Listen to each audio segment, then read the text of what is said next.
ചേർത്തല ശ്രീനാരായണ ഗുരുപുരം ചാവേശ്ശേരി സുബ്രഹ്മണ്യ ക്ഷേത്രത്തിലെ പുണർദ മഹോത്സവത്തിന് സമാപനം. ഫെബ്രുവരി 20 മുതൽ 27 വരെയാണ് ഉത്സവം നടന്നത്. ചേർത്തല ശ്രീനാരായണ ഗുരുപുരം ചാവേശ്ശേരി സുബ്രഹ്മണ്യ ക്ഷേത്രത്തിലെ പുണർദം തിരുവുത്സവത്തിന് ഭക്തിനിർഭരമായ സമാപനം.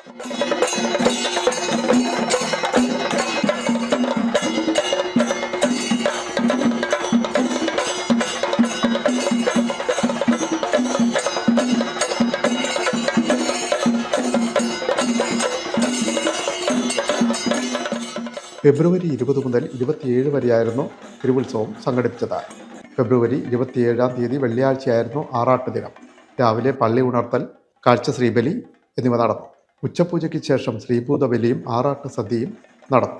വൈകിട്ട് പുണർദം വേല, രാത്രി ദീപാരാധന, അത്താഴപൂജ എന്നിവ നടന്നു.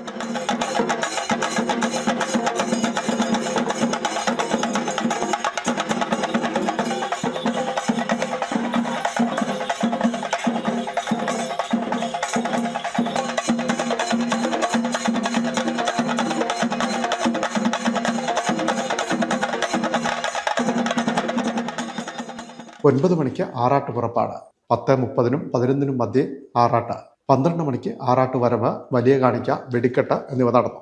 നൂറുകണക്കിന് ഭക്തജനങ്ങളാണ് ചടങ്ങുകളിൽ പങ്കെടുത്തത്. President PS Mohan, secretary KV Thankappan, treasurer K Janardhanan തുടങ്ങിയവർ നേതൃത്വം നൽകി.